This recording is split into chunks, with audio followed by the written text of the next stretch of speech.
বিকাল বেলায় কোচিং থেকে বাড়ি আসার পথে দেখতে পারি বন্ধু জয়ন্ত একটা খাবারের দোকানে দাঁড়ায় আছে এন্ড তখনই আমার মাথায় একটা চিন্তা চলে আসে যে this is an opportunity to get A treat from Jayanta দাদা।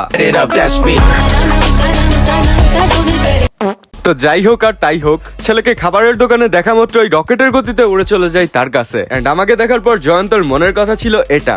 আমি ফাইসা গেছি, আমি ফাইসা। তো ভাই ওর মনের কথা শুনে আমি কি করব? আমাকে তো টানতেছে সামনে সাজিয়ে রাখা ওই আলুর চপগুলো, যেটা দেখে নিজেকে কন্ট্রোল করা অত সহজ না। আর আমিও সবার মতো নিজেকে কন্ট্রোল করতে পারলাম না, ফলস্বরূপ যা হওয়ার তাই হলো। মানে ডানে বামে না তাকিয়ে কাগজে চপ নিয়ে খাওয়া শুরু করে দেই। তোমরা কি ভাবছো এইটুকুতেই শেষ হয়ে যাবে আমাদের ট্রিট নেওয়া? না না না, এত সহজে হবে না।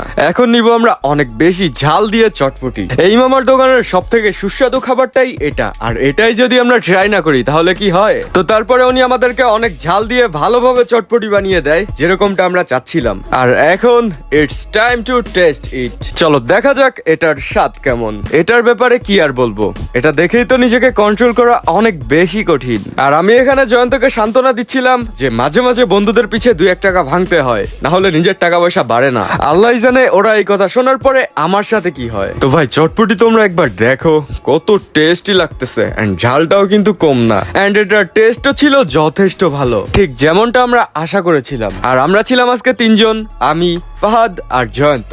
আমি শুনেছি চটপটির সাথে একটু চপ খাইলেও নাকি বেশি মজা লাগে। যেই শোনা সেই কাজ, দৌড় দিয়ে চলে যাই আরো কিছু চপ আনার জন্য।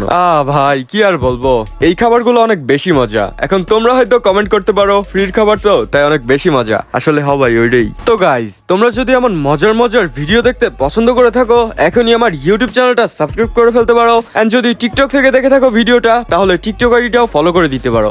এন্ড ফেসবুক থেকে দেখলে তো কথাই নাই, এখনই ফলো অপশনে চাপ দিয়ে আমার সঙ্গী হয়ে যাও তোমরা। দেখা হচ্ছে পরবর্তী ভিডিওতে, ততক্ষণের জন্য সবাই ভালো থাকবা, সুস্থ থাকবা। আল্লাহ হাফেজ।